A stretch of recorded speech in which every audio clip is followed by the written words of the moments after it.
Bigyan natin ng opinion, reaction itong post ni Attorney G, isa sa mga magagaling na abogado na nagpapaliwanag dito sa social media. Ito, latest update sa impeachment complaint laban kay BP Sara. Ito ang sabi niya.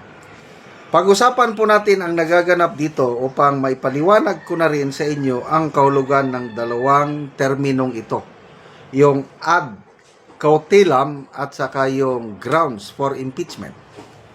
So ano yung ad cautelam? Sabi niya, sumagot si BP Sara sa impeachment complaint na ibinato po sa kanya ng Kongreso at answer ad cautelam po ang pamagat ng sagot.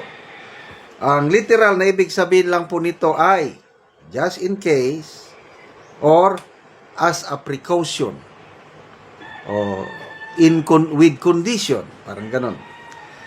At ginagawa po ang estratehiyang ganito naming mga abogado sa mga sitwasyon pong katulad nito. Kung saan formal pong hindi kinikilala ni BP Sara ang jurisdiction po ng Kamara sa mga kaso po laban sa kanya. Dahil di umano sa lantarang pang-abuso po nito sa kapangyarihan pong taglay nito. Subalit, upang hindi po siya ma-technical at matalo na lang dahil sa default,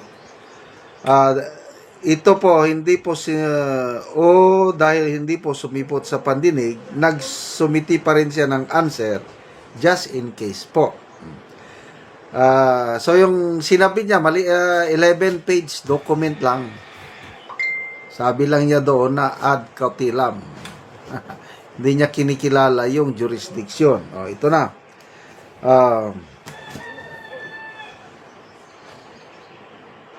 Kahit gaano pa kaganda o kagaling ang answer na isinumbitin nito, kaya ito po ang dahilan kung bakit 10 pahina lang po ang dokumentong ipresenta nito.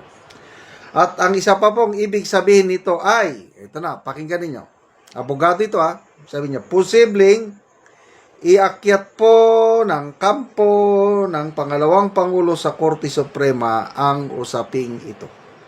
Sa pamamagitan po ng isang petition for certiorari under Rule 65 ng Rules of Court po. Ganito rin ang sinasabi ni Attorney Trexie Angeles. Pwedeng iakyat sa Supreme Court. Kung saan palalabasin po nito na may grave abuse of discretion pong nagaganap sa loob po ng Kongreso. Dahil ang pananaw po nila ay inaabuso na po nito ang kanilang mandato. At kung ganito po ang pananaw ng mga abogado ng pangalawang Pangulo, ay tama lang po ang hakbang na ginawa nilang ito. Sumasang-ayon si Attorney G. Upang hindi na rin po magawang pulutan si BP Sara sa mga hearings po sa loob ng Kongreso. At tama rin po ang hakbang na ginawa ng mga complainants po sa kasong ito na winave na nila yung kanilang right to answer. So, mapapadali. Ito na, sufficient in grounds. Kaya tulad po ng inasan, basta ang Committee on Justice ngayon, nag-declare na sila, there is sufficient grounds. Anong ibig sabihin nun? Pwede na silang mag-proceed sa hearing sa Committee on Justice pa lang ito Kaya tulad po ng inaasahan ay dineklara na pong sufficient and grounds ng Committee on Justice ang dalawang impeachment complaint pong natitira sa harapan po nito at simple lang po ang ibig sabihin nito. Magkakaroon na po ng hearing proper talaga ang pangalawang Pangulo. At ano po ang ibig sabihin sa lahat ng mga ito? Number 1, makinig kayo.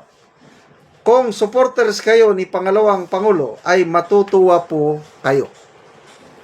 Dahil ang ibig pong sabihin nito ay hindi pa rin po nakakalikom ng 106 na boto ang impeachment complaint na ito upang mayakyat po kagad ang mga ito sa Senado.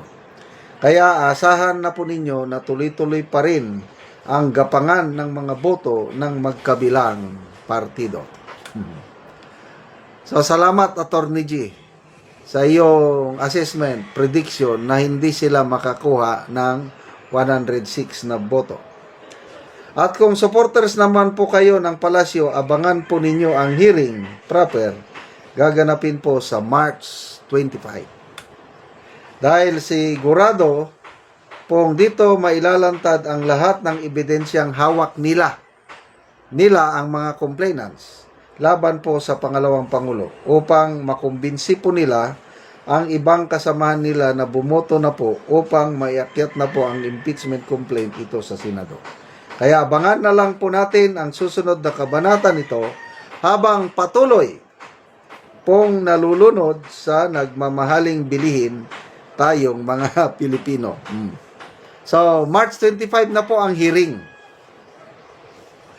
Ang mga complainants, ipapakita na nila ang mga ebidensya nila sa mga kongresista. Parang mga kongresista ko, no, doon na sila magbase sa kanilang boto. So, salamat kay Attorney G, yung sabi niya na mahihirapan sila na makakuha ng 106 na boto or signature. Well, sana magkatotoo ang sinasabi ni Attorney G. Sa akin naman, dahil gumagapang talaga ang administrasyon, tingin ko, kaya nilang makaproduce ng 106 na signature. Kasi doon pa lang sa Committee on Justice, 54 na yung bumoto ng yes, yung sufficiency ang substance. Sa tingin ko, most likely, silang 54, boboto rin ng yes. Pagdating na sa yung endorsement, pipirma yan.